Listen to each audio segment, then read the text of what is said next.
Hi, everybody. Hope you're doing well today. This is Michelle from the SAMFund, and welcome to our webinar on tips and strategies for reducing medical debt with Jeff Newbauer, who's our presenter today. So I'll just spend a couple minutes. I'll introduce Jeff and give everybody some logistical housekeeping details for the webinar today.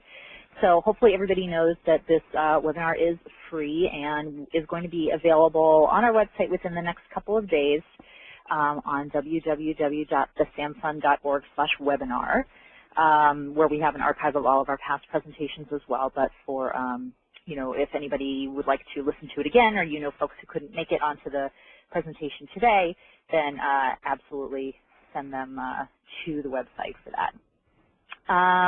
So you're going to see also that you have an opportunity where you can ask some questions in your little control panel on the side there. And if you have questions throughout the presentation, please feel free to type them in. We have another one of our staff members, Lee, sitting over next to me here. She's going to be fielding a lot of those questions and sending them my way to pass along to Jeff. Jeff has kindly said that he would love to be interrupted at any point when you have a question, so please do feel free to send them along. If for some reason your question is very specific to your situation, or we just run out of time because we're going to try to stick to the 1 hour here, then we will get back to you with a response. We will make sure that everybody's questions get answered.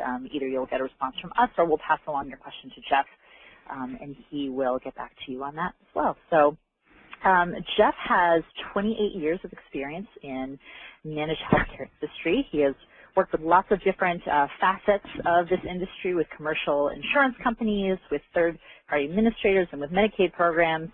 And he started a very cool website, genf.org, which I'm sure he'll tell you a little bit more about, to promote awareness of the needs specific to the adolescent and young adult survivors of cancer population, or dealing with cancer.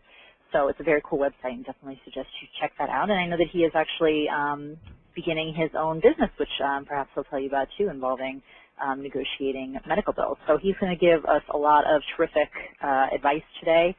We at the SAMFund certainly try our best with our grant recipients to be able to reduce medical debt.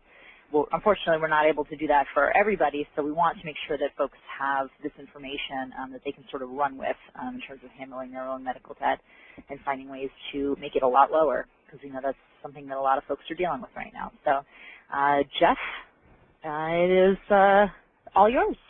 Wonderful. I'm going to make Jeff the presenter here, all right?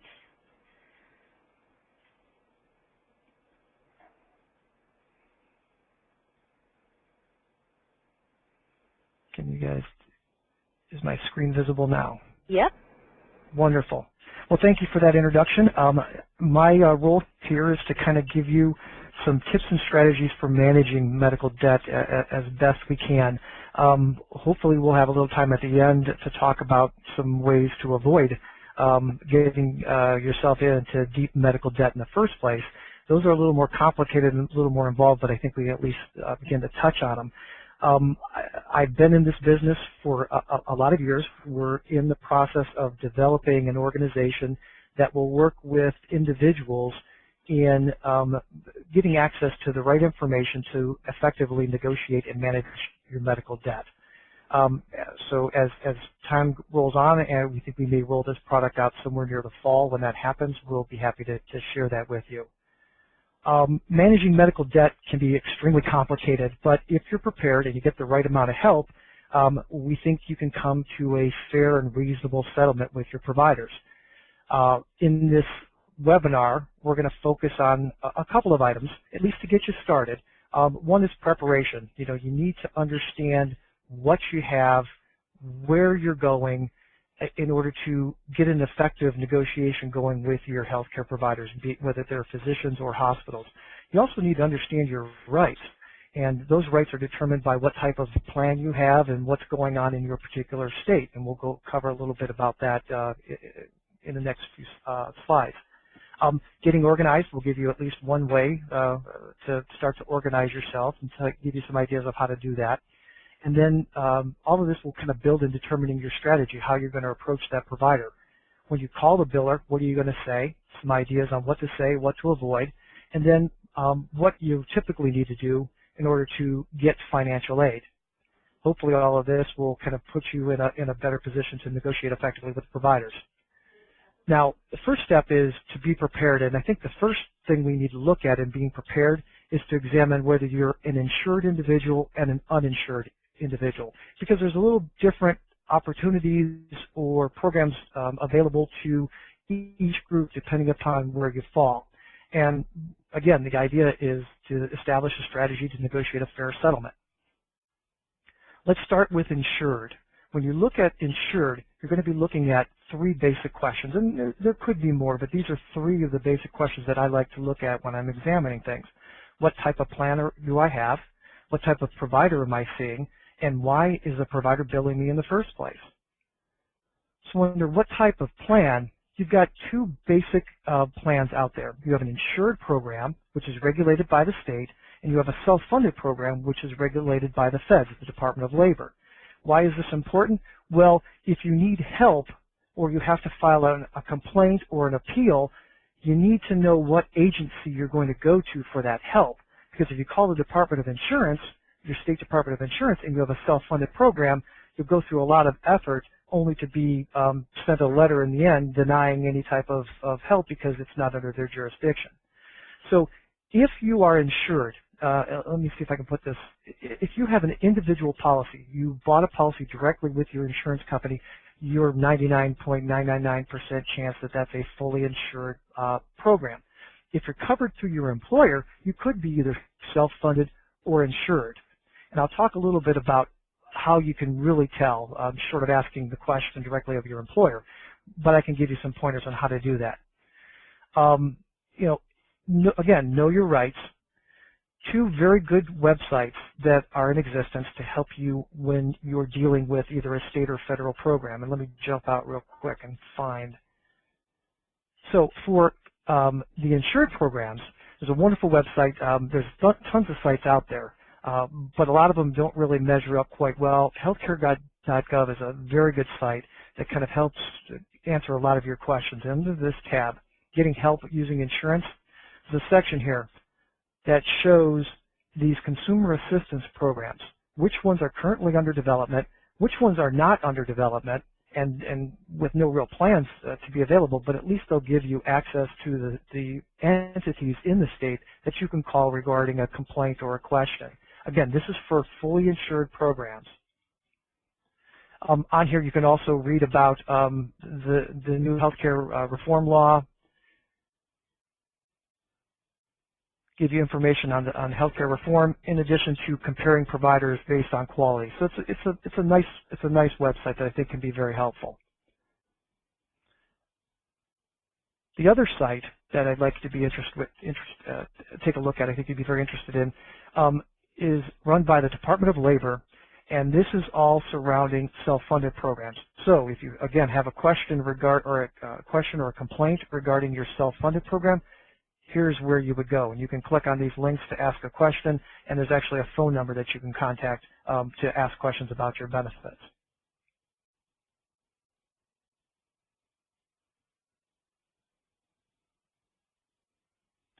This question we focus on is what type of provider are you seeing?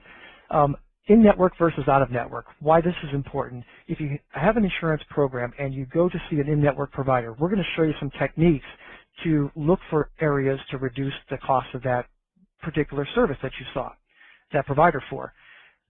If it's an in-network provider, there's a contractual relationship between your insurance company or your plan sponsor, if it's a self-funded program, with that network.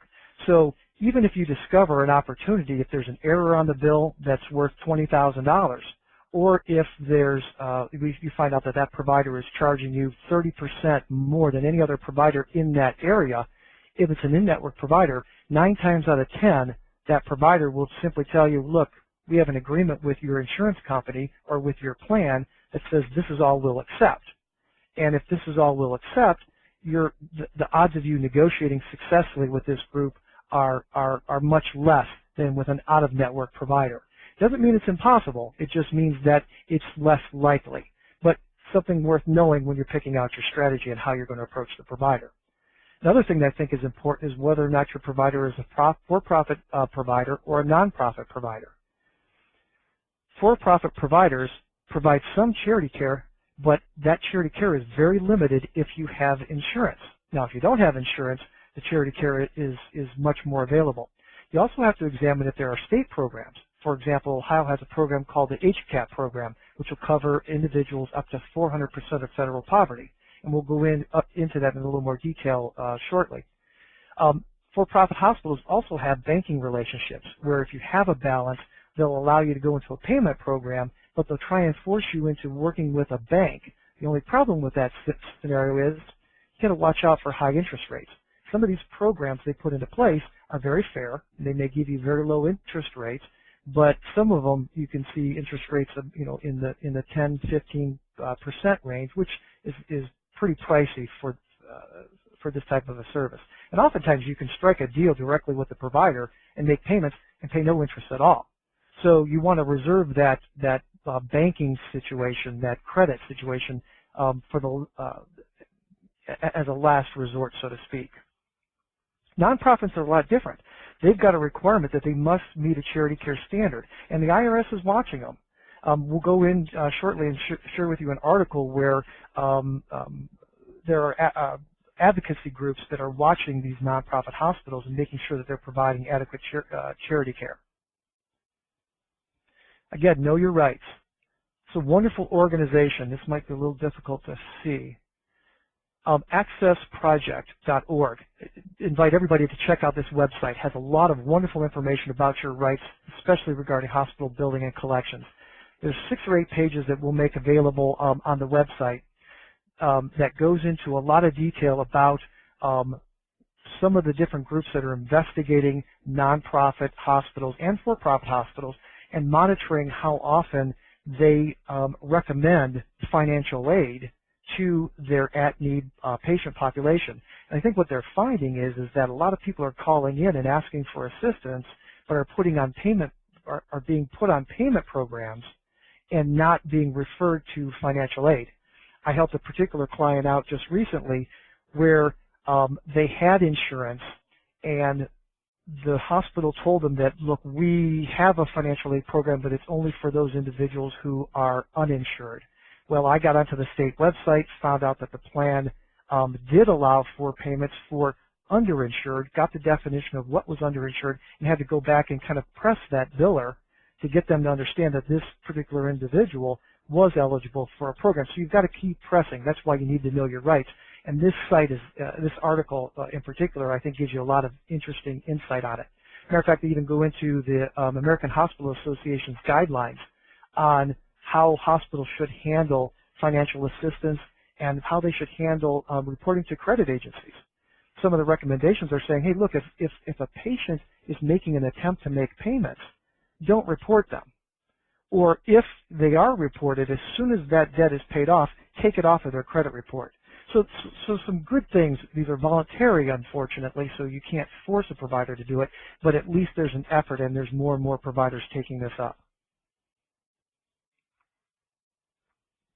And then next, why is the provider billing me in the first place? If it's for your deductible and coinsurance, well, that's a contractual liability that you have, or not liability, but obligation that you have to pay that provider that portion of your bill. However, if it's for denied charges or provider balance billing, that's a different scenario. And in some cases, these denied charges, you've got to be careful how you approach it, because some of these denied charges are items that the insurance company has identified as abusive billing practices. Therefore, that's leverage for you to place on the provider to reduce their bill. But in other circumstances, there may be denied charges because the provider did not fill out the claim form properly, and the insurance company couldn't process the claim, therefore they just denied the charges. Well, now you're going to need that provider as your advocate and your friend to help you negotiate with the insurance company to make sure that the bill is paid properly according to your insurance plan. So again, just more information that you need to know and need to understand when you're developing an effective strategy to talk to your provider. Now, uninsured has a different set of options available to it, and in some senses, it's a little easier because there's so many more options and so many more programs available. The first one is Cobra. This is a tough one because it's only available to individuals who work coverage through an employer and have recently lost their job. Cobra can be very, very expensive, so it's very beneficial in those situations where you're in the process of receiving medical care and you need to have that bump for the next 12 to 18 months. That coverage is available for you, but it is very, very expensive. Medicaid, CHIP, and Medicare are all safety net programs that people should take advantage because they're there for the purpose of protecting you in those temporary times of need. In particular, Medicaid provides a special opportunity. It's for low-income individuals. It's available to those making 133 to 200% of federal poverty limit. What makes Medicaid so special, though, is it has a 3-month look back, so that if you already incurred medical bills last month, I urge you, and you're at under 200% of federal poverty, I urge you to contact your state Medicaid agency and put in your application because they may pick up, under the proper circumstances, the bills that you had already incurred 3 months prior to the date you put your application in. And just as a placekeeper, 200% of federal poverty for a family of 3 is $38,000. And there's a link here that kind of goes through a table that shows you various different federal poverty limits at different age groups. And you can click on this later on at your leisure. The CHIP program is a children's health insurance program. It's focused mainly for children. If the parents don't qualify for Medicaid, this program will pick up the children, and each state has its own requirements. And Medicare. If you are permanently disabled or someone you know is permanently disabled, they may qualify for Social Security assistance and the ability to receive care from Medicaid. My son, for example, was insured for the majority of his life, but he reached his lifetime maximum of $5 million, and at that point his commercial insurance stopped paying. He was permanently disabled, and it was a very difficult process, but we managed to get him qualified for Medicare, and then he was able to continue to get his coverage for the remainder of his life.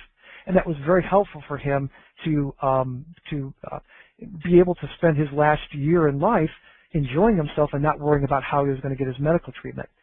We're partnering up with some excellent organizations that help individuals get qualified for Social Security.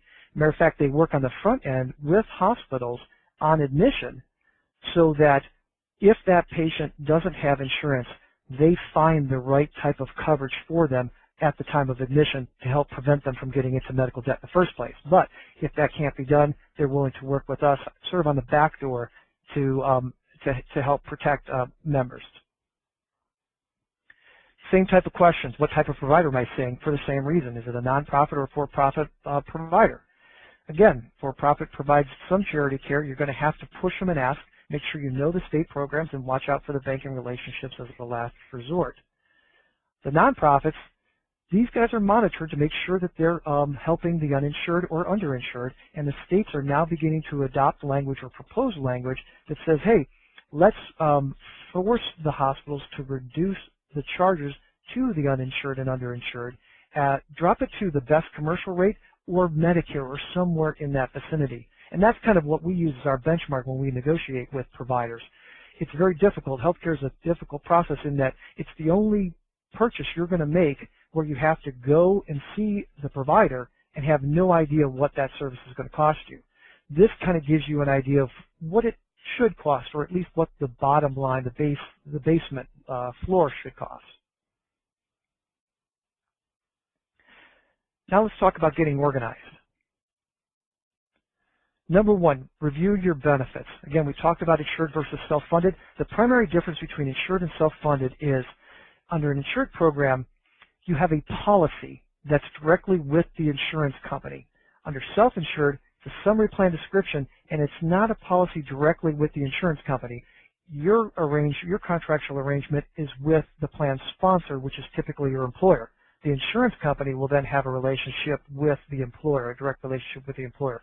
So it's that removal of one step where you're actually going through your employer to get to the insurance company. That's a self-funded plan. So we talked about that. That's managed by the Department of Labor under ERISA. There's a DOL hotline that if you have any questions, call into that area. They can help you with your benefits. And ERISA, for those of you who are interested, it stands for the Employee Retirement Income Security Act. That's the law that governs self-funded plans. Under the insured programs, again, a policy, state departments of insurance are the entities that monitor and regulate insured programs. Either way, you're going to want to know your rights. And to know your rights, you're going to want to read your documents. And what I mean by documents, your policy and your summary plan description. In there, you're going to read about your benefits. Every year, I get a physical. Every year, they provide an EKG. Every year, my insurance company denies the EKG. I have to go back to the policy, in my case, I'm insured, find the summary of benefits, show the insurance company and the provider, look, a routine EKG is allowed under a physical. What happens is the provider hears me mention that I have heart disease in my family history, hears me mention that I have occasional chest pain or angina, so he gives me a diagnosis code, which then takes that wellness benefit from a wellness benefit down to a visit for a particular illness. And that's what causes the problem. So it's a communication back and forth, and you need to understand your benefits to make sure that your provider codes it properly so that it gets paid properly. But all of this information is in these documents. Also gives you directions on how to file a claim, and most importantly, what do you do if your claim is denied, and what's the process for appealing? And how many appeals do you have to go through to get some resolution? So these are very valuable documents in getting yourself, again, prepared for how you're going to talk to your provider. You'll also want to review your EOB. Let's look at a quick EOB real fast.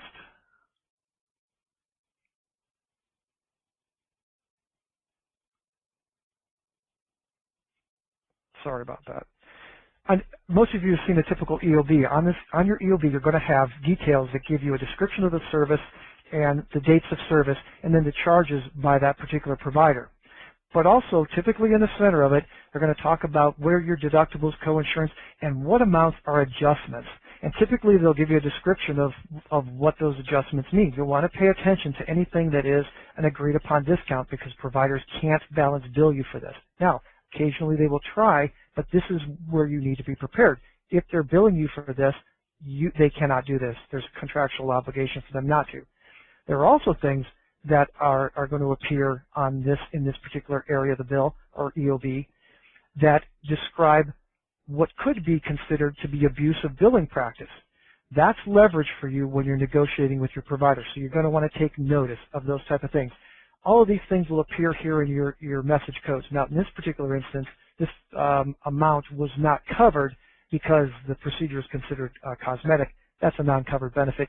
You're not going to really get anywhere in negotiating with your provider on that regard. But there are other situations where the insurance company is trying to catch abusive practices to limit your exposure and their exposure to medical bills. So the EOB has a lot of very valuable information on it.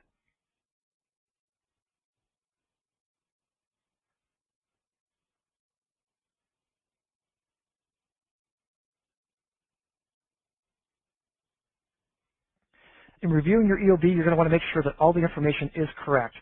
A lot of times you're going to have problems, a lot of reasons why the claim isn't paid properly in the first place. These are the top reasons that you'll see on a pretty regular basis. Something wrong with the demographic information or policy number that's provided. The dates of service are outside the eligibility period. Again, services are not a covered benefit, and pre-existing conditions. This, hopefully, if healthcare reform is upheld, stay tuned till the end of this month. Hopefully the Supreme Court will have a decision that will kind of give us some pretty good guidance on it, but pre-existing conditions are one of those items that are being removed through healthcare reform. These last two items are kind of interesting. You're going to want to pay close attention to these things because this is where you're going to want to work with your provider to get the insurance company to pay their obligation. Oftentimes insurance will deny coverage because the service is considered not to be medically necessary or experimental. In this case, you're going to want to make your provider your advocate to try and help you manage an appeal process to get the insurance company to pay the claim correctly. Next, you're going to want to request an itemized bill.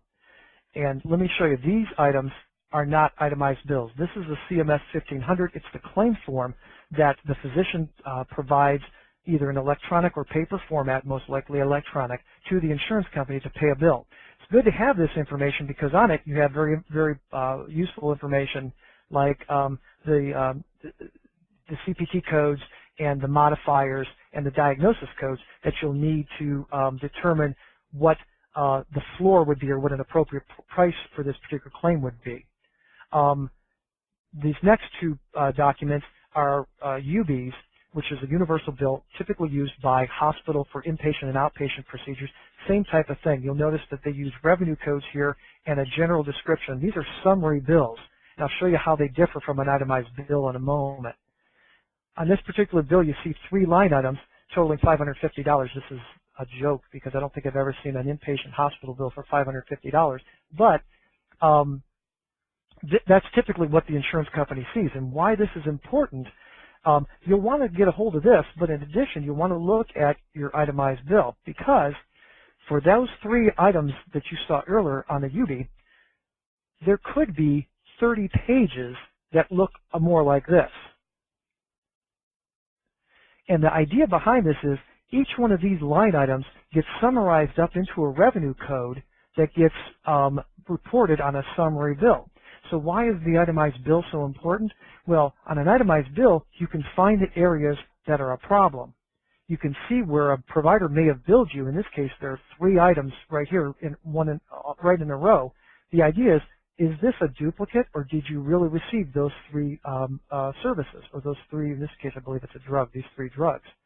So that's why it's important to get an itemized bill. This may all appear on one line item on your UB as prescription drugs for $15,000, but here you'll see each individual item. What's also interesting about an itemized bill is this allows me to compare one bill to another. So I can now tell you at a line item level what was being charged for one hospital and how it compares to all the other hospitals in the country for that exact same line item. That gives you the ammunition to go back to your provider and say, hey, you charged me in this instance $228 for this particular service. I noticed that there are 10 other hospitals in my general geographic area that charge half that cost. Please explain to me why it's double. So having this information just gives you, again, more ammunition to actually negotiate with these providers. You want to now match and log your information from your EOB into one spreadsheet. I like to use an Excel spreadsheet. You can use whatever you want to use, but typically you're going to want to pick up the date of service, the date of the bill, when it was paid, a description of the service, and what the insurance allowed and what they paid. You'll also want to track all your calls to the individual providers. In addition, you want to add a column that gives you your fair and reasonable price, and I'll show you a little bit of how to get that. This next step is to identify billing errors. This is rather difficult. You're going to have some certain amount of expertise or the willingness to really dig in and research. One of the products that we're trying to implement, we're working on right now to implement, and we hope to have this ready sometime in the fall, is a product that would be available to do all of this information, or provide all this information for you so you don't have to do the research yourself. To identify billing errors, oftentimes you'll use independent experts to do this and third-party bill auditors. These folks will go through your bills and point out those areas that need some attention. But you kind of have to be, it's a buyer beware issue here, in that some of these services are good and some are not so good. In addition, they may charge you up to 30–35% of what they find in savings. And oftentimes, with a little bit of effort on your own, you may be in a position to do just as well or nearly as well. So there's a little bit of work that has to be done. I think that's why we wanted to provide this service, because we think that together we may be able to help you avoid having to pay those large fees to get this type of work done. Hey, Jeff, we had a quick question in Sure. here. Somebody wanted to know, just regarding your last point, that how exactly do you find out how much other providers in the area are charging so that you can compare? Very good question. What we do is we do this, we have a partner, and we work for commercial insurance companies, Medicare and Medicaid insurance companies, and we do bill audits. And we request itemized bills for these bill audits, and we do millions and millions of these each year. I think the database has upwards of 30 or 40 million transactions in it. And this group enters every line item in on an itemized bill, and we have that in our database. They've created an engine that will then match up those line items line by line so that they can now compare each hospital at a line item level to other hospitals. So hopefully that answers your questions. Thanks, Jeff. Yes, hopefully. Just to give you kind of an example, we have hundreds of these type of situations.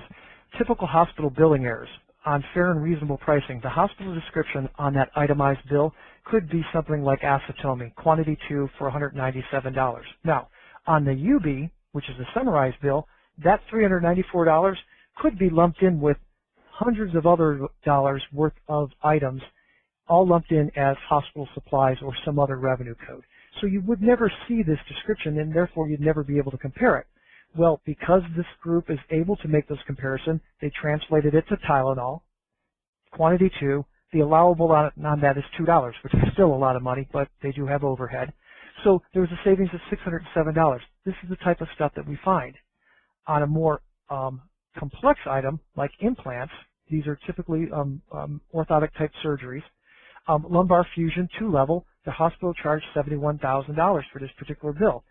Because we're able to identify the exact implant that was being used, we cross-reference it with a database of suppliers of those types of implantable devices and found out that the cost, plus an 18% allowance, was only $43,000. Again, this gives you the leverage to know when you're talking to the hospital and you're negotiating a lower rate, you can say, look, in particular, let's look at this line item and get them to drop this price. Now, if you just ask for the lower price, chances are the hospital's not going to give it to you. But when you can turn to them and say, look, I've got a listing of 30 other hospitals across the country that all receive this product at this cost. Why should I pay you this $27,000 more than 30 other providers? And often what the conversation goes like with the hospital is, hey, show me this stuff. I don't believe it. We actually can show them, and not only that, we can show them the actual itemized bills of where this information came from. So the hospital is far more likely to back off of it than not. Matter of fact, 90% of the time they're willing to back off. Consumer Reports put out a nice little article that covers some of the 6 most common billing errors, and these are the things that we see all the time. In particular, this first one is an example of the R&C that we talked about, where the hospital billed $9,000 for a trauma room, ICU. In this particular instance, the hospital stay was $4,000. They feel that they overcharged them $5,722.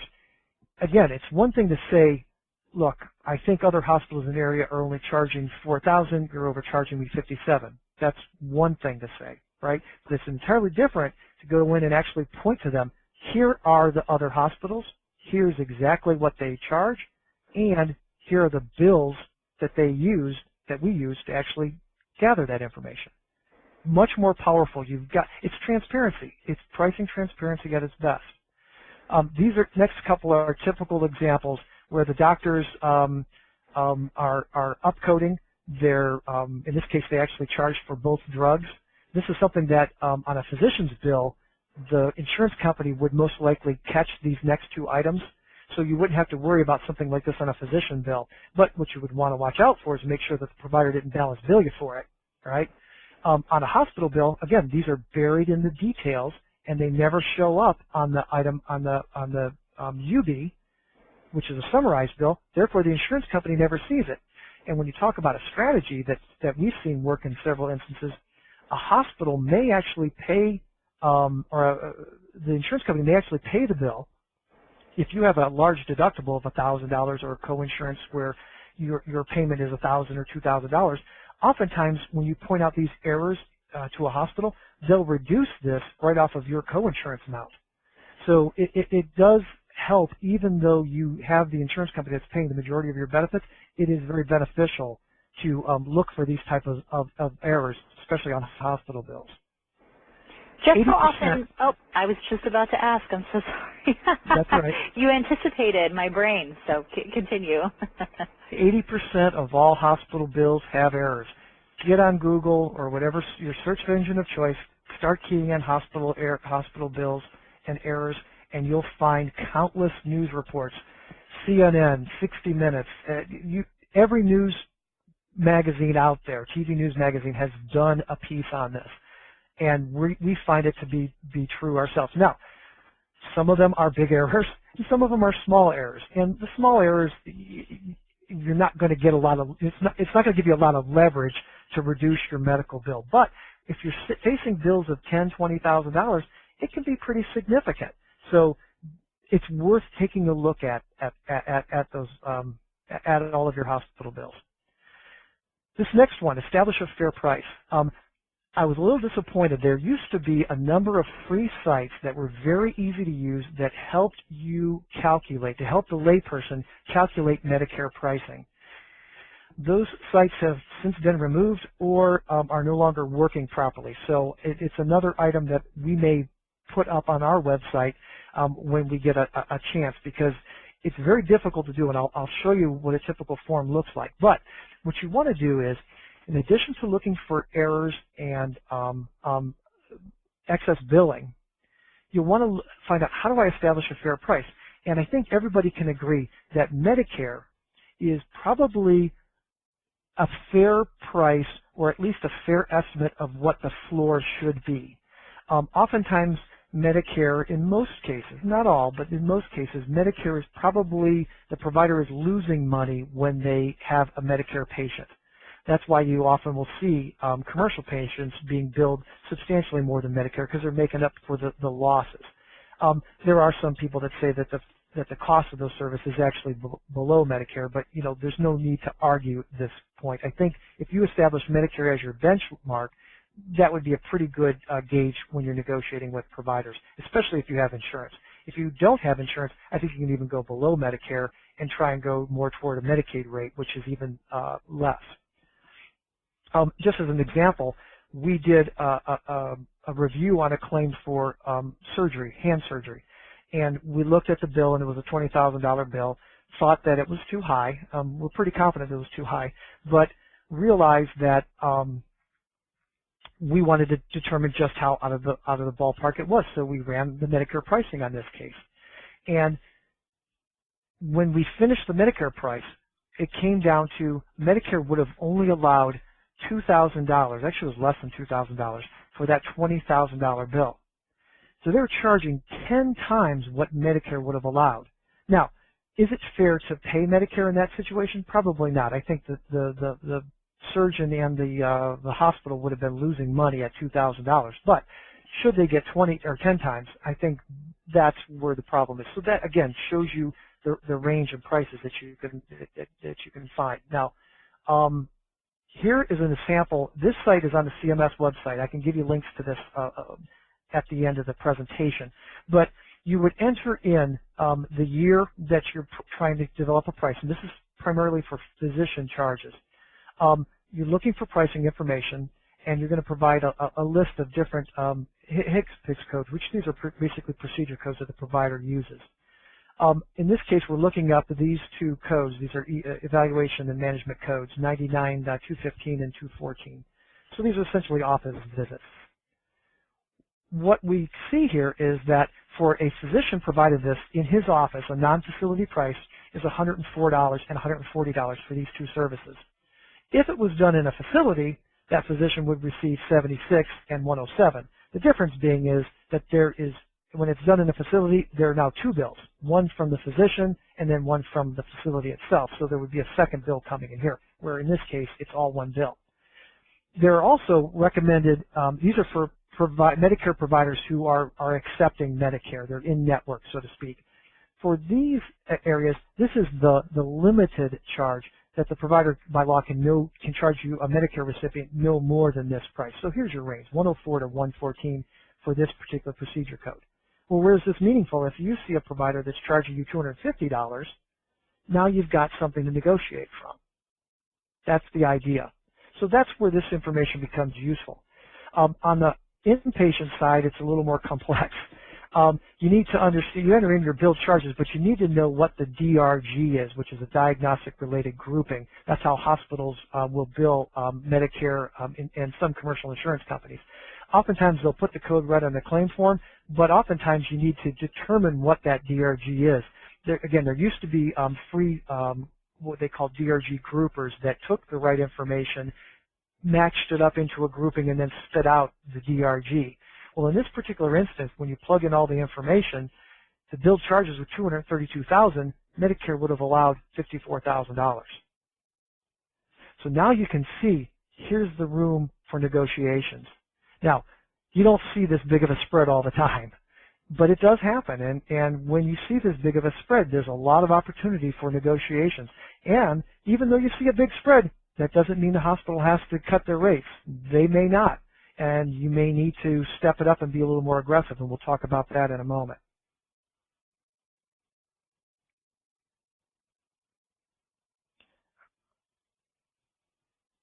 Bear with me, sorry.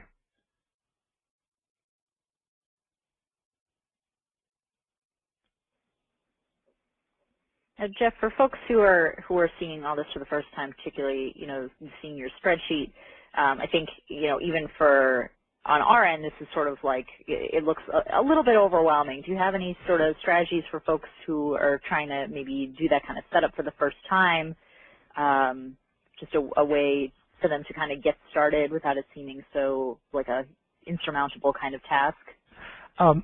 Yes, let me go through this, and then let's see if we can kind of work into that in a little bit. I'm trying to give you all of the different options that are out there, and then eventually we'll give you the tools to easily look up this information so you don't have to think so much about it. Great. Wonderful. That's the idea. I think the reason I'm putting all of this out there is that if you have a complicated bill, I think you're going to want help. And we'll bring in the professionals that will help you do this and help negotiate a fee that's reasonable, if not free. And a lot of these organizations will provide that free service. Great. Okay, so now we're at the point of determining your strategy, and each strategy will be unique based upon your unique circumstances, and all these different strategies can be combined. And here's where you're going to kind of find some easy places to go. So if you are, I tried to do this in kind of a waterfall effect. Your first attempt is, let's look for financial aid based on financial need. Then you're going to look at financial aid based on a single catastrophic event, and then also based on insured. Last is your payment plans. And then dead last is get aggressive, and that's the situation where you've gotten some help, you've found out that the provider is overbilling you, they've got errors in their bills, and they're not negotiating. Well, now's the time you may want to hire an attorney and a patient advocate and some experts to help you work these providers down. And that's way beyond what the average individual is willing to do, so you're going to need help there. So from a financial aid standpoint, if you're in a position where you are at 200% or less of the federal poverty limit, I think it was $22,000 for an individual, you are eligible for financial aid. And many of these hospitals, if you're less than 400% of federal poverty, which is substantially more than that, there's some type of a graduated program where they'll write off a portion of your bill. So be aggressive. Aggressive is the wrong word. Be persistent with that biller to ask about financial aid. And before you talk to them, get on the websites for the state and look for statewide programs that you can make that biller aware. One of the things that we found out in the article I showed you earlier is that a lot of these hospitals are avoiding telling their members, their patients, about financial aid that's available. And some of it's out of ignorance, but others it's a part of their strategy. They want to use as little financial aid as possible and maximize their collections. That's all there is to it. So it's really quite simple. So you've got to be persistent. Just a little side note, healthcare reform is going to provide subsidies up to 400% of FPL. And that'll be both on money to buy insurance and funds available to help with deductibles and coinsurance if you fall below these numbers. So it's helpful to know. So stay tuned later this month, or next month, I'm sorry, to determine whether or not that's going to come through. Catastrophic medical is a situation where, okay, you may be earning a decent living, but you have a single medical bill that is more than 20–25% of your annual income. That could also qualify you for financial aid. So you just have to know how you're going to approach that individual hospital biller or provider to get them to make you aware of the services or the programs that are available to them. Uninsured is one that you can actually combine, where in some cases you may be eligible for some of the financial aid to write off the bill, but in addition, they actually reduce the billed charges to be closer to Medicare rates for patients that are uninsured. And then next one is your payment plans. And again, you got to watch out for this because hospitals are encouraged not to report you to credit agencies if you're making payments toward a payment plan, and most won't report you. However, some will, and you kind of have to be aware that your credit may be affected on a payment plan. So you kind of have to make sure you work it through all of these things and think about them.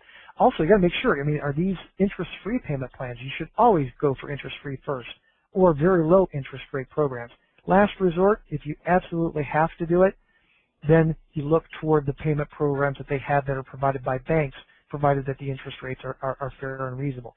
And last but not least, you know, if you need to, you're going to have to get aggressive. If you get aggressive, you're going to need to get help. Bear with me. Demonstrating financial need. If you're going to ask the provider for financial need, this is what they're going to ask you for, so you may as well be prepared for it. And some of these programs, you have to refile with every claim that you have. So, you know, so this may be a multiple times a month, so it makes sense to get a folder and have all of copies of all of this information readily available at your fingertips. Typically, they're going to want to see at least 1 year tax return. Some will ask for 2. They'll want 2 to 3 months, or not months, but 2 to 3 pay stubs, bank statements for the last 2 to 3 months, and a hardship letter. And in this hardship letter, you don't need to make it a 4 or 5 page document. Keep it concise. You just want to say, here's what happened. Here's what I have. I have this illness. It's preventing me from work. I lost my employment because of my illness. Whatever it is, make sure it's clear and concise and to the point. They're going to, most people will want to see a monthly budget, but that may or may not be in there. Family size is definitely going to be needed because that affects what % of federal poverty limit you're falling in, and then any type of outstanding medical bills. Now that you've done all of this homework, you've gathered your information, you've determined your strategy, how do you talk to billers?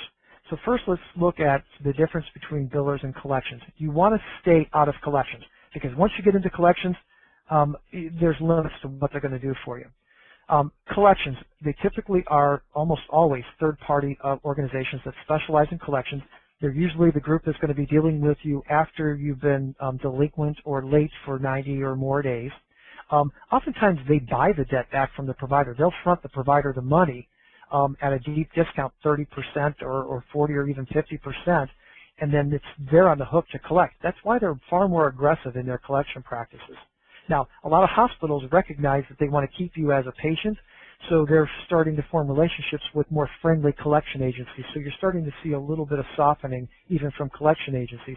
But just in general, the collection agency goal is to maximize their collections, and if they can't do it, they're going to report you to the credit bureau. Billers, on the other hand, typically are employees, although there's a lot more outsourcing happening these days.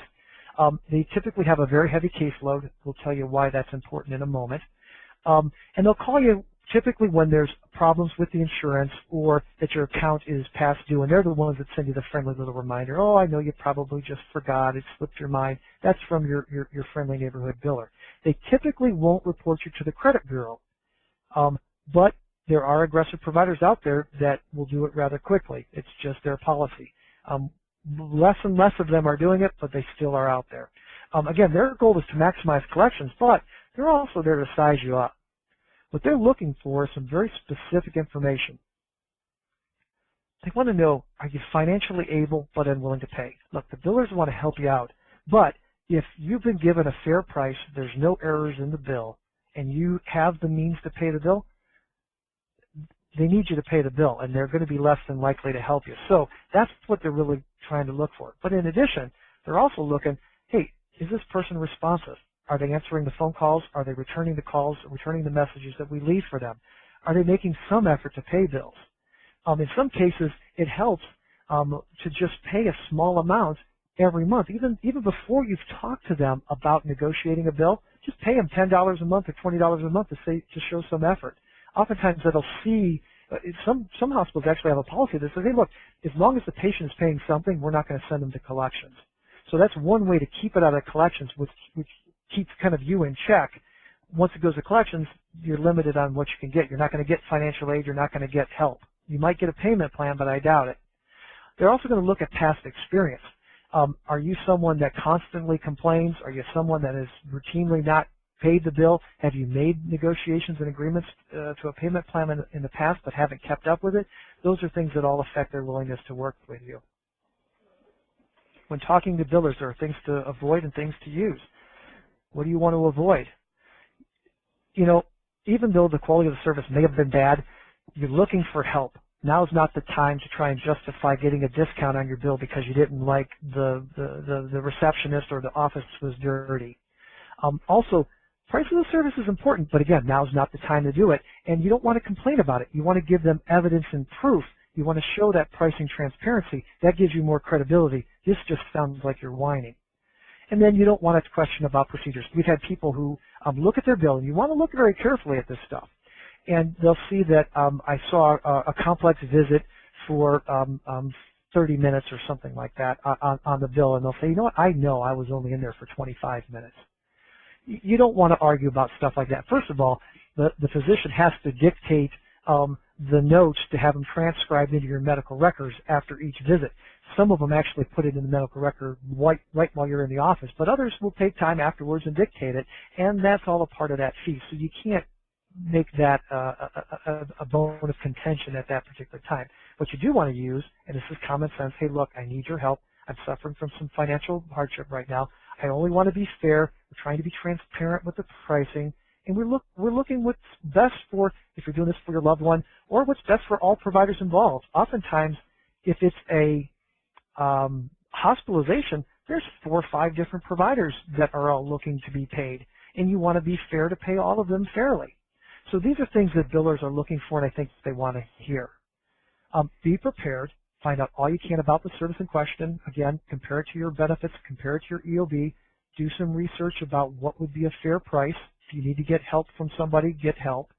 And also learn a little bit more about the provider. And be concise.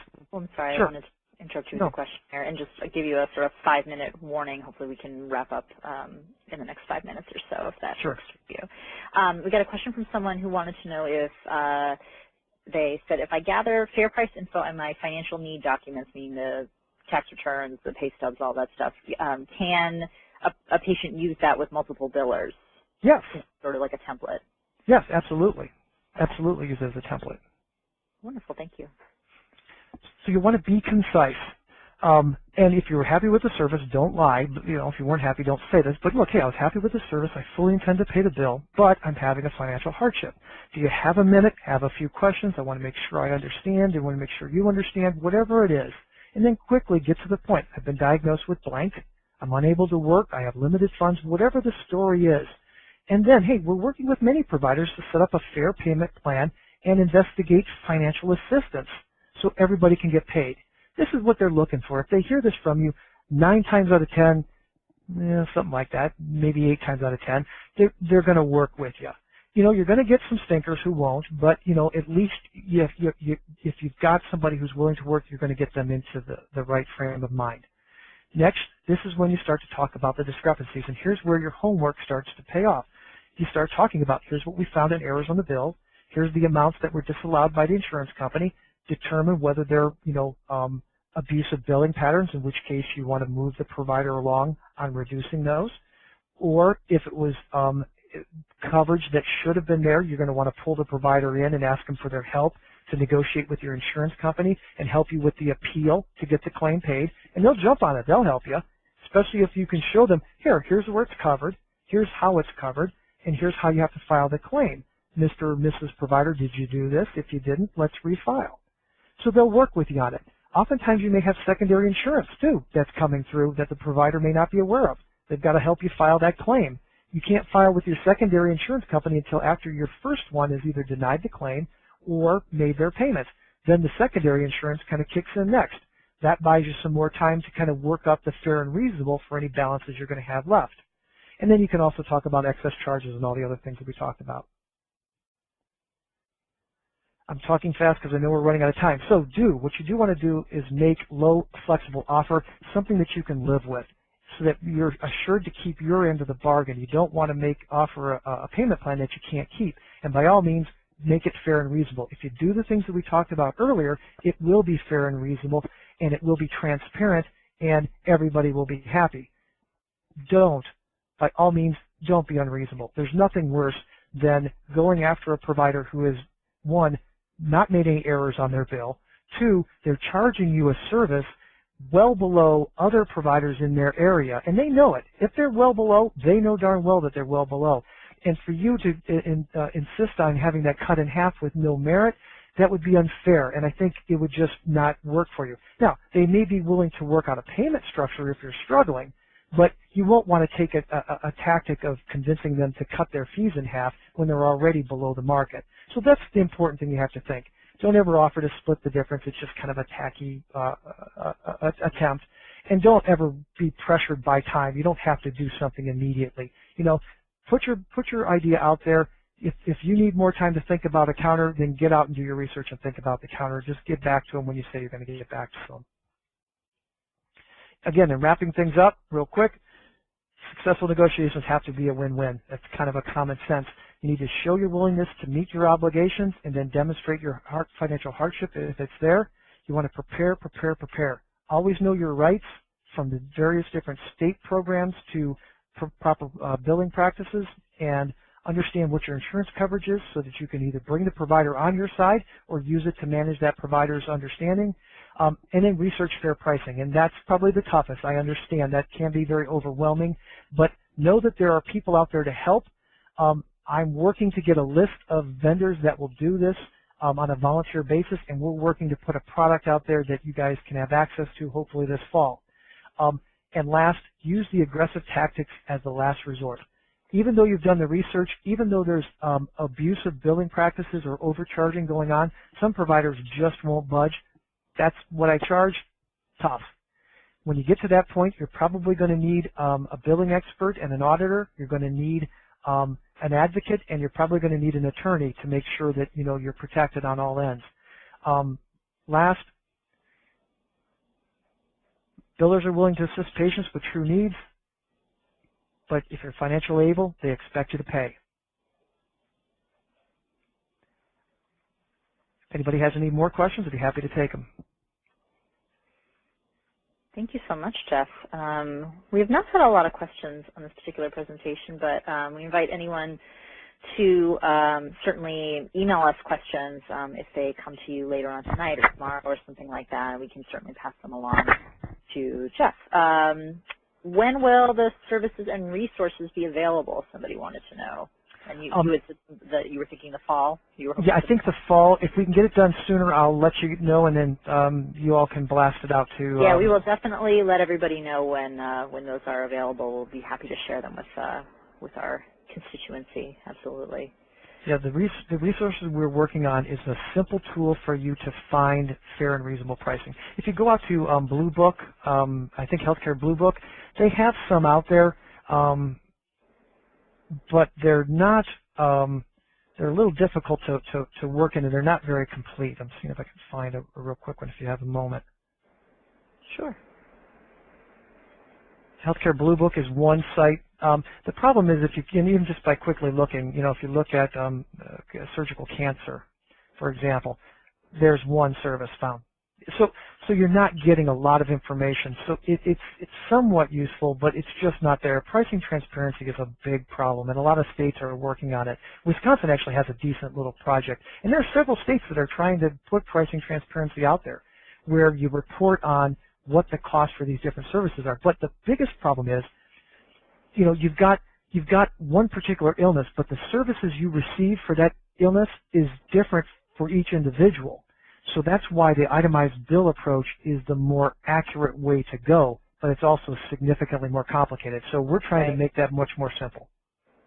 Great. Well, we look forward to seeing what you come out with. It's going to be really exciting. I'm just going to switch my screen back here.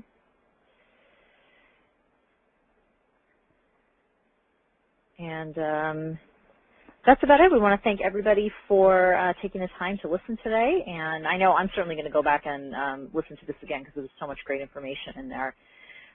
This webinar will be up on our website probably early next week. As soon as we can get it up there, we will let everyone know and make it available for those who were not able to participate today. So you can check back on our website for that. And please, if you could take a minute to fill out our post-webinar survey. The data that we collected for this program is super important. We want to make sure that it is as great as it can be for all of you, and to see if these webinars are helping to have a positive impact on your financial situation. So certainly feel free to email us with any future ideas. And if you, again, have any questions for Jeff that just didn't come to you today, feel free to send those along to webinars@thesamfund.org as well. So thanks so much for joining us. Jeff, thank you so much for your time today. This is great. Thank you. My All pleasure. right. Take care, everybody. Bye-bye. Bye-bye.